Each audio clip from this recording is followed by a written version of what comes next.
the negotiations, having this sort of confrontation coming back between Iran and the United States in the West Asia, in the Persian Gulf. But on the other hand, there are some sort of, you know, uh, talks happening between the two sides, between Lebanon, the government in Lebanon, and Israelis.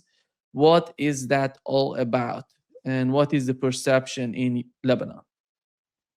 Well, it's really a last-ditch attempt by the failing government in Lebanon of President Joseph Aoun and Prime Minister Nawaf Salam to get something from their masters in Tel Aviv and New York and Washington D.C. So, but the Lebanese government is unable to force whatever it already signed on the parliament of Lebanon, on the cabinet of the government, on the people of Lebanon. Already, even the military of Lebanon is refusing to intervene in any political internal affairs of the country. Openly, the Commander-in-Chief, General Joseph Haikal, have been quoted saying these things. So the Americans and this vassal regime in Lebanon have no ability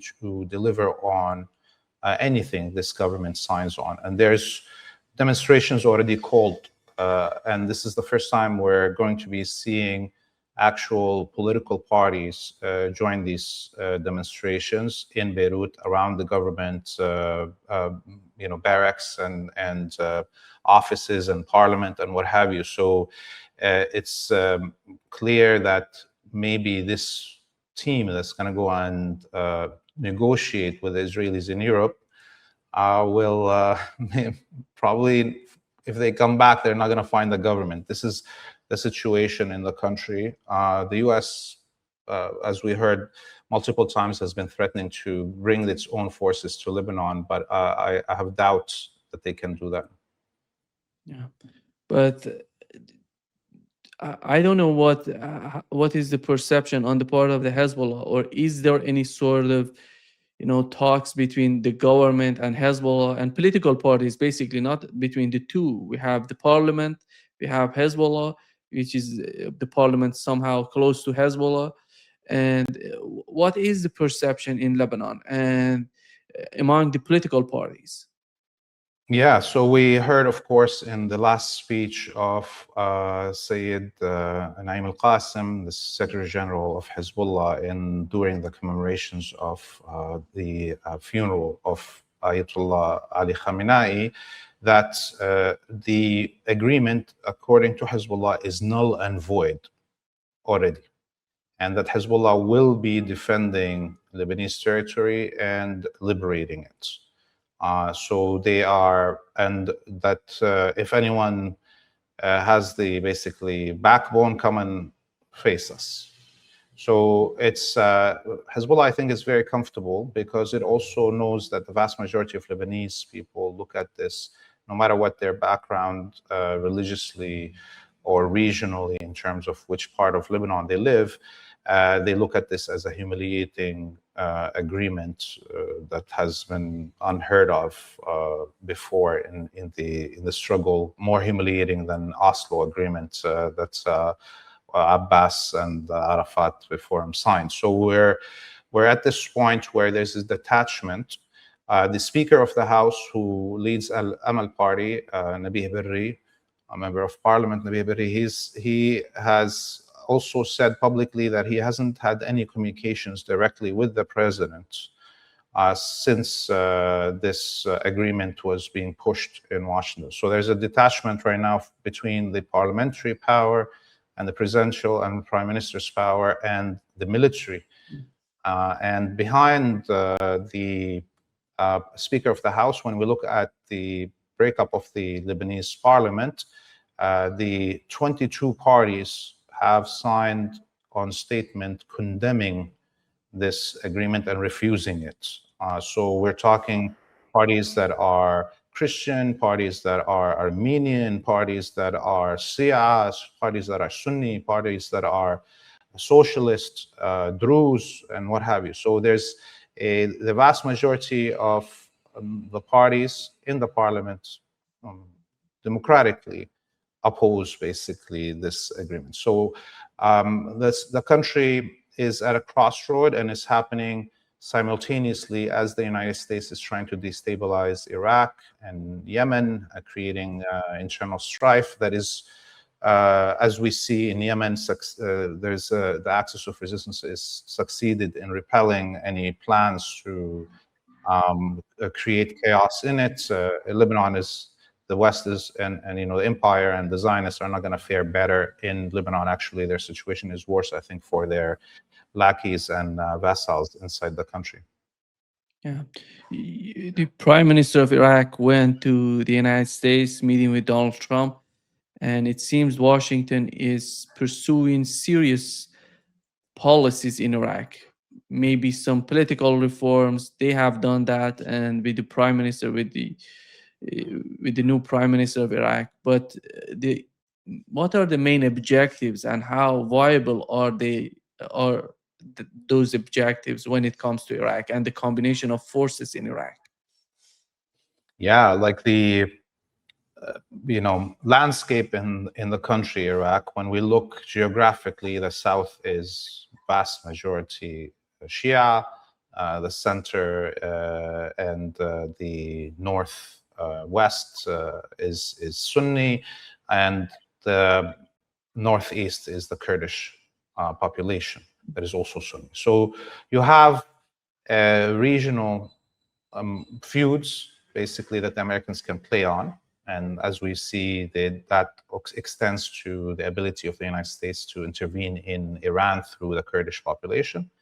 And then when we look at the military power in the country, the official Iraqi army is a ragtag organization that the United States purposefully, as it occupied Iraq, disbanded the whole military and executed anyone that was in the leadership of it and made it into basically a glorified police force with no weapons that can fight off. And we saw how when ISIS invaded under directions of the Saudis, Turks, Israelis, and the Americans, the country, the Iraqi army just evaporated.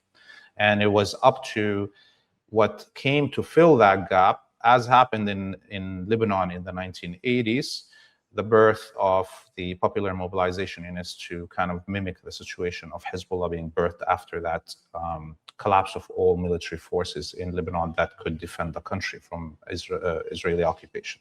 So when we look at the real power on the ground, who is it right now? Is PMU member organizations that include Hezbollah Iraq. And the United States cannot depend on the Kurdish militias, for instance, to confront the PMU if it cannot depend on the Iraqi army to do so, because the PMUs moving into Arabic areas, whether they're Sunni or Shia, is going to trigger an immediate fight back, even from the Sunni population, because of the history of the Kurdish population in Iraq being a population that came during the genocide of the Armenians, Arabs, Assyrians in the north of Bilad al-Sham, the Fertile Crescent, prior to the World War. And the fact that these Kurdish militias were involved in the ethnic cleansing and genocide of these populations at the behest of so much of the places in Iraq already. You're talking about the Turkish? Yeah, so the Turkish Ottoman genocide of when just before World War I, when the Ottoman Empire was starting to feel that it's going to collapse, and was scared of the largest minorities in the Ottoman Empire, meaning the Arabic peoples and the Armenians and Assyrians and such as. Okay, so they used the Kurdish militias. They told them you can come down from the Kurdish mountain ranges, the lands that are infertile, and come ethnically cleanse and genocide, take over these lands, ethnically cleanse, and the Arabs and the Armenians and the Assyrians and what have you. And that's what happened. So it was, for instance, Diyarbakir in what is now considered the capital of the Kurds in Turkey is the homelands of the Bakr tribe, the Arabic Bakr tribe. Erbil itself is the capital of the Assyrian peoples, okay?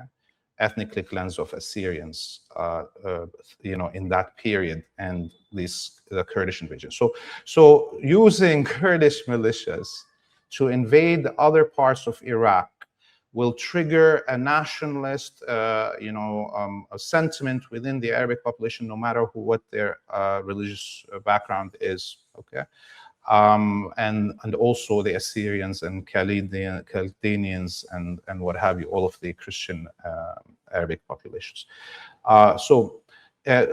When you look at that landscape, just like Lebanon, there is no local power, military force that can confront the popular mobilization units that are allied with the Axis of Resistance. What the United States can do, as it's doing right now, is use its control of the profits of the oil and gas sales of Iraq that have to go through the banks in New York for their distribution, to use that money to try to bribe their way through the government to create some imbalance in the country and internal incohesion. Laith, we had a new front opening up again between Saudi Arabia and Yemen. Yemen, they were not part of the fight since the beginning of the war between Iran and the United States. They stayed somehow on the margins of the conflict. But recently, as you know, Iran has broken the siege on Yemen, on the Sana'a airport 2 times. First time there was no problem, was during the funeral, and somehow the Saudi Arabia backed down. And then we had just 2 days ago, or the day, it was yesterday, and Iran tried to, another airplane, civilian airplane, having the Yemeni delegation try to land in Yemen, in Sana'a International Airport, which was challenged by Saudi Arabia and its fighter jets. And finally, they forced the civilian airplane to go to the other part, to the western part of Yemen, and land in an Al Udeid airbase, Al Udeid International Airport. So, but the runway was hit by fighter jet, by these missiles from Saudi's fighter jet, and then Yemen responded, retaliated, hitting 2 targets. One of them was an airbase in Saudi Arabia. The other one was the Abha, if I'm not mistaken, international airport in Saudi Arabia. So this game of tit for tat is happening not only between Iran and the United States, but also between Yemen and Saudi Arabia. How do you see the escalation between the two sides, looking at the situation, and how critical is that for Saudi Arabia, considering the Strait of Hormuz and the closure of the Strait of Hormuz, as we are witnessing? The blockade is back, Iran is back, and the fight is back. And Saudi Arabia, the only way out for their oil is the Red Sea, and they started this fight. Yemen may do something about it and somehow disrupt their connection to the Red Sea. How do you see that from? When we look at this story of the plane, obviously Iran had to send the plane to take the Yemeni delegation from Sana'a to attend the funeral of the great martyr. And the Saudis at that time threatened to shoot down the plane and destroy the airport, but they didn't do it. And in order for them to try to challenge this breach of the siege on Yemen, because if the Saudis didn't challenge the siege, it will become a fact that every day there will be multiple flights coming from Iran, and they can bring anything they want to, and Yemen will be free from this siege that lasted for more than a decade.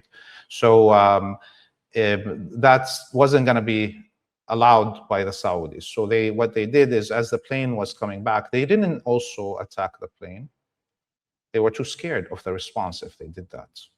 and instead attacked the airport of Sana'a and allowed the plane to land in Hodeidah airport. So now the axis of resistance in Yemen specifically, who built on to kind of have a win with the funeral, add to the glory of this funeral of this martyr, that one of the results of the martyrdom and the funeral of the great Ayatollah Ali Khamenei is the end of the siege on Yemen. That's what the axis of resistance was trying to achieve. Now, because the stupid Saudis attacked, then the axis of resistance has to create another deterrence and try one more time to bring planes. And as we see, by doing parity of attacks on a civilian airport in Abha, which is, by the way, part of Yemen, that was occupied by the Saud kingdom with guns by the British in 1930 and ethnically cleansed. Abha and Asir and Najran in that area that is south of Mecca, that was all a Yemeni land until 1930 when the Saud Wahhabi death squads were unleashed with British guns on the region. So, and this is something the resistance and the Yemeni Ansarullah and Yemeni government refers to always and says, you know, if the Saud family continues this way, we're going to be liberating the Yemeni lands that were occupied in 1930 and maybe liberating, which is one step further, Mecca from the control of this. I'm not saying that this is going to happen right now. I'm just putting you in the context of what is Abha for some of our viewers that don't know what is Abha. And but clearly, right now the Saudis, if they don't reply, which it is not a full open war right now between Saudi and Yemen, then Yemen has to test bringing more flights to assure this end of the siege. And Yemen also announced that it has created a siege on Saudi transport through Bab el-Mandeb. Right now, no ships going to Saudi Arabia and or coming out of Saudi Arabia or is associated with the Saudis will be allowed to pass Bab el-Mandeb. So this is going to create a chaotic moment for the Saudis without Yemen hitting the pipeline that brings Saudi oil from the east to the Red Sea. The fact that now the Saudi ships that are, most of them, 60 or 70% of Saudi oil goes to the East Asian market, China and Japan and Philippines and what have you. So now they can go through the Bab el-Mandeb. They have to go through Sina and travel all around Africa to try to get to the East Asian markets. And we will see chaos now starting to build up in those markets because of this move. They hit one of the Saudi drones in Yemen, and this is the capabilities. I don't know, what do we know about their air defense systems? They're basically similar to what Hezbollah has, because Hezbollah has its own air defense systems. Are they similar or they're different? What is your take on that?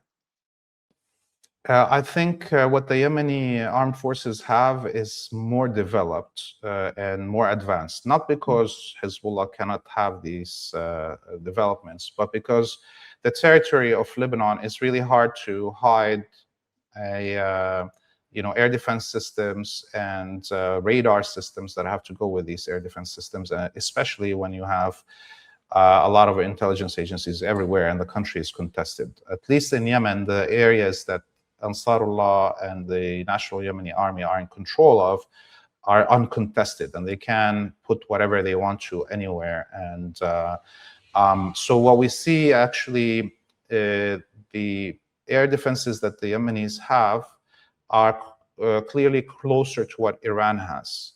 Especially when you look at the videos that they release and you look at the quality and the coding around the screen, you're looking at very similar systems that the Iranian armed forces have been developing and using.